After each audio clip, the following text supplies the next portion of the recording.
নমস্কার বন্ধুরা, সকলকে আমার চ্যানেলে স্বাগত। আমরা মোটামুটি সকলেই জানি সুপ্রিম কোর্টের তরফ থেকে 25% ডিআরএস অ্যালাউন্স এরিয়ার হিসাবে সমস্ত কর্মচারী এবং পেনশনারদেরকে দেওয়ার নির্দেশ দেওয়া হয়েছে এবং এই 25% ডিআরএস অ্যালাউন্সের এরিয়ার কিভাবে ক্যালকুলেট করবেন সেই নিয়ে আমি দুটো ভিডিও এই চ্যানেলে আগে দিয়ে রেখেছি।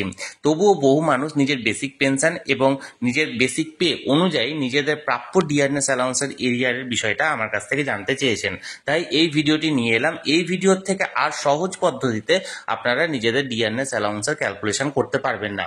মাত্র 1 মিনিটও লাগবে না আপনাদের নিজেদের ডিআরএস অ্যালাউন্সের ক্যালকুলেশনটা করতে। শুধুমাত্র আপনাদের নিজেদের বেসিক পে বা আপনাদের বেসিক পেনশন এই দুটোর সঙ্গে একটা অ্যামাউন্ট বা একটা পোর্শন মাল্টিপ্লাই করে নেবেন, অর্থাৎ গুণ করে নেবেন, তাহলে আপনারা নিজেদের প্রাপ্য ডিআরএস অ্যালাউন্সের যে এরিয়াটা সেটা আপনারা জানতে পারবেন।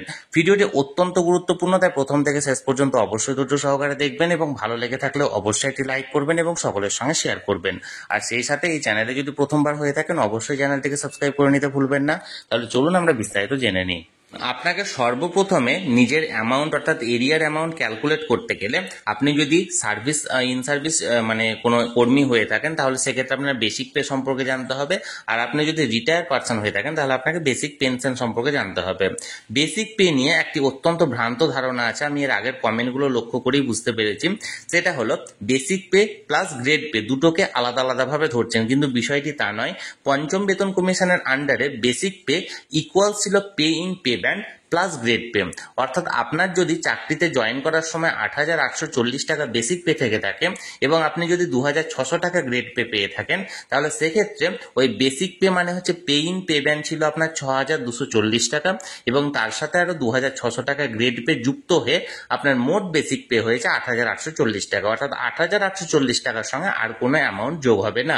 এবার পেনশনের ক্ষেত্রেও সেই সেম বিষয়, আপনার বেসিক পেনশন যেটা সেই বেসিক পেনশনটিকে আপনাকে জানতে হবে। এবার আমরা প্রথমত প্রত্যেকটা সাল ওয়াইজ জানবো যে আপনি কোন সালে চাকরিতে জয়েন করেছেন বা কোন সাল থেকে আপনি পেনশন পাচ্ছেন। আশা করি বিষয়টি বোঝাতে পারলাম। প্রথমত নাম্বার 1 হচ্ছে বিফোর 2008, অর্থাৎ আপনি যদি 2008 আগে আপনি যদি চাকরিতে জয়েন করে থাকেন বা আপনি যদি 2008 আগে থেকে পেনশন পেয়ে আসছেন তাহলে আপনার বেসিক পেনশন বা আপনার চাকরিতে জয়েন করার সময় 2008 যে বেসিক পেটা ছিল সেটাকে 14.5774 দিয়ে গুণ করুন, যে অ্যামাউন্টটা পাবেন সেই টাকাটা আপনারা হাতে পাবেন। এবার তার থেকে কিছু টাকা কম বেশি হতে পারে পিট্যাক্স বাবদ। এবার আপনি যদি 2009 চাকরিতে জয়েন করে থাকেন তাহলে সেক্ষেত্রে আপনার 2009 সালে চাকরিতে জয়েন করার সময় আপনার বেসিক পে যে টাকাটা ছিল সে 8,840 হোক বা 10,000 হোক বা 12,000 হোক, সেই অ্যামাউন্টটাকে আপনি 13.9376 দিয়ে আপনি গুণ করুন এবং 13.9376 দিয়ে গুণ করার পর যে অ্যামাউন্টটা আসছে সেটা হচ্ছে আপনার 25% ডিআরএস অ্যালাউন্সের এরিয়ার। আশা করি বিষয়টি বোঝাতে পেরেছি। এবার আপনি যদি 2010 সালে চাকরিতে জয়েন করে থাকেন তাহলে আপনার স্টার্টিং অর্থাৎ 2010 সালে আপনার যে বেসিক পে ছিল সেই বেসিক পেটাকে 13.2411 দিয়ে গুণ করুন, যে অ্যামাউন্টটা আসবে সেই অ্যামাউন্টটা হচ্ছে আপনার প্রাপ্য ডিআরএস অ্যালাউন্সের এরিয়ার। এবার আপনি যদি 2011 সালে চাকরিতে জয়েন করে থাকেন তাহলে 2011 সালে আপনার চাকরিতে যোগদানের সময় আপনার যে পরিমাণ বেসিক পে ছিল সেই বেসিক পেটাকে 12.4548 দিয়ে গুণ করুন, যে অ্যামাউন্টটা আসবে বা যে অ্যামাউন্টটা আপনি পাবেন সেটা হচ্ছে আপনার 25% প্রাপ্য ডি এর পরিমাণ। এবার আপনি যদি 2012-তে চাকরিতে জয়েন করে থাকেন তাহলে 2012-তে আপনার সেই সময় যে স্টার্টিং বেসিক পেটা ছিল সেই বেসিক পেটাকে আপনি 11.3746 দিয়ে আপনি গুণ করুন, যে অ্যামাউন্টটা আসবে সেটা হলো আপনার প্রাপ্য ডিআরএস অ্যালাউন্সের এরিয়ার। এবার যদি আপনি 2013-তে চাকরিতে জয়েন করে থাকেন তাহলে 2013-তে আপনার চাকরিতে যোগদানের সময় আপনার যে পরিমাণ বেসিক পেটা ছিল সেই সময় সেই বেসিক পেটাকে 10.0350 দিয়ে গুণ করুন, যে অ্যামাউন্টটা পাবেন সেটা হলো আপনার প্রাপ্য ডিআরএস অ্যালাউন্সের এরিয়ার। এবার আপনি যদি দেখুন 2014 সালে জয়েন করে থাকেন চাকরিতে তাহলে সেক্ষেত্রে 2014 সালে আপনার যে বেসিক পেটা ছিল সেই বেসিক পেটাকে 8.3534 দিয়ে গুণ করুন, যে অ্যামাউন্টটা আসবে সেটা হবে আপনার প্রাপ্য ডিআরএস অ্যালাউন্সের এরিয়ার। এবার আপনি যদি 2015 সালে চাকরিতে জয়েন করে থাকেন সেই সময় আপনার যে বেসিক পেটা ছিল সেই বেসিক পেটাকে 6.5531 দিয়ে গুণ করুন, যে অ্যামাউন্ট আসবে সেটা হচ্ছে আপনার প্রাপ্য ডিআরএস অ্যালাউন্সের এরিয়া।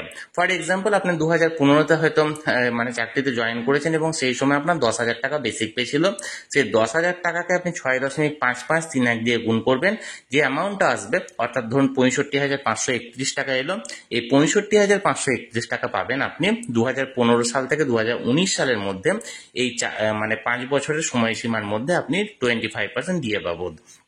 এবার দেখুন 2016 সালে যদি আপনি চাকরিতে জয়েন করে থাকেন তাহলে সেই সময় যে বেসিক পেটা ছিল সেই বেসিক পেটাকে আপনি 4.7294 দিয়ে গুণ করুন, যে অ্যামাউন্টটা আসবে সেই অ্যামাউন্টটা হচ্ছে আপনার প্রাপ্য ডিআরএস অ্যালাউন্সের এরিয়ার। এবার আপনি যদি 2017-তে জয়েন করে থাকেন তাহলে সেই সময় যে আপনি টাকাটা মানে বেসিক পেটা পেতেন সেই বেসিক পেটাকে 3.9108 দিয়ে গুণ করুন, যে অ্যামাউন্টটা আসবে সেটা আপনি পাবেন এরিয়ার বাবদ। আপনি যদি এবার 2018 সালে চাকরিতে জয়েন করেছেন তাহলে সেক্ষেত্রে যে 2018-তে যে সময় আপনি জয়েন করেছিলেন সেই সময় বেসিক পেটা যেটা ছিল সেই বেসিক পেটাকে 2.0918 দিয়ে গুণ করুন, যে অ্যামাউন্ট আসবে সেটা হবে আপনার প্রাপ্য ডিআরএস অ্যালাউন্সের পরিমাণ। এবার আপনি যদি 2019-এর জানুয়ারিতে বা ফেব্রুয়ারিতে বা মার্চে আপনি জয়েন করেছেন তাহলে সেক্ষেত্রে আপনি 2019-এ যোগদান করলে যে অ্যামাউন্ট আপনার বেসিক পে ছিল সেই বেসিক পেটাকে 0.9899 দিয়ে গুণ করুন এবং সেক্ষেত্রে যে অ্যামাউন্টটা আসবে সেটা হবে আপনার প্রাপ্য ডিআরএস অ্যালাউন্সের 25% এরিয়ার। এবার প্রত্যেকটা সাল কিন্তু এখানে জানুয়ারি মাস হিসাবে ধরা আছে। এবার আপনি জানুয়ারি মাসের জায়গায় যদি আপনি ধরুন ফেব্রুয়ারি, মার্চ বা এপ্রিলের দিকে জয়েন করেছেন তাহলে কিছুটা অ্যামাউন্ট কমবে এবং পি ট্যাক্স বাবদ কিছুটা কমবে। আশা করি আমি বিষয়টি বোঝাতে পারলাম। অর্থাৎ খুব সিম্পল ভাবে আপনি যে সালে আপনি চাকরিতে জয়েন করেছেন সে সালে আপনার স্টার্টিং এ যে বেসিক পেটা ছিল সেই বেসিক পেটাকে সেই সালে যে অ্যামাউন্টটা বা পোর্শনটা দেওয়া আছে সেই মানে ফ্র্যাকশনটা দিয়ে আপনি গুণ করুন, সেই ফ্র্যাকশনটা দিয়ে গুণ করার পর যে অ্যামাউন্ট আসবে সেটাই হচ্ছে 25%। তার থেকে আপনার কিছুটা কম বেশি হতে পারে, এই কারণে আপনি যদি 1-2 মাস পরে জয়েন করেছেন, ধরুন সাপোজ আপনি 2014 আপনি হয়তো মার্চে জয়েন করেছেন, তাহলে সেক্ষেত্রে এটা আপনার হিসেবটা করা আছে 2014 জানুয়ারি হিসাবে, তাহলে সেক্ষেত্রে আপনার মার্চের জন্য 2 মাসের অ্যামাউন্টটা হয়তো একটু কিছুটা কমতে পারে, হয়তো 2,000 টাকা কমতে পারে, আর পি ট্যাক্স বাবদ কিছুটা কমতে পারে। তাছাড়া কিন্তু খুব মানে বিশাল কিছু হেরফের হবে না। আশা করি আমি যতটা সহজভাবে আপনাদেরকে বোঝানোর চেষ্টা করেছি এতটা সহজভাবে অন্য কোনো চ্যানেল বা অন্য কোনো মারফত আপনারা বুঝতে পারবেন না। এরপরেও যদি আপনাদের বুঝতে সমস্যা হয় আপনারা কমেন্ট করে নিজেদের জয়নিং ডেট বা জয়নিং ইয়ার এবং তার সময়, সেই সময় আপনার কতটা বেসিক ছিল সেটা আপনারা পাঠিয়ে দেবেন, আমি হিসেব করে বলে দেব। আশা করি সমস্যা হওয়ার কথা নয়, কারণ খুব সহজভাবে বোঝানো হয়েছে। ভিডিওটি যদি ভালো লেগে থাকে অবশ্যই একটি লাইক করবেন এবং সকলের সঙ্গে শেয়ার করবেন, আর সেই সাথে এই চ্যানেলে যদি প্রথমবার হয়ে থাকেন এই রকমের ইনফরমেটিভ ভিডিও আরো দেখার জন্য যারা এখনো পর্যন্ত এই চ্যানেলটিকে সাবস্ক্রাইব করেননি তারা অবশ্যই চ্যানেলটিকে সাবস্ক্রাইব করে নিতে ভুলবেন না। ধন্যবাদ, ভালো থাকুন, দেখা হচ্ছে পরের ভিডিওতে।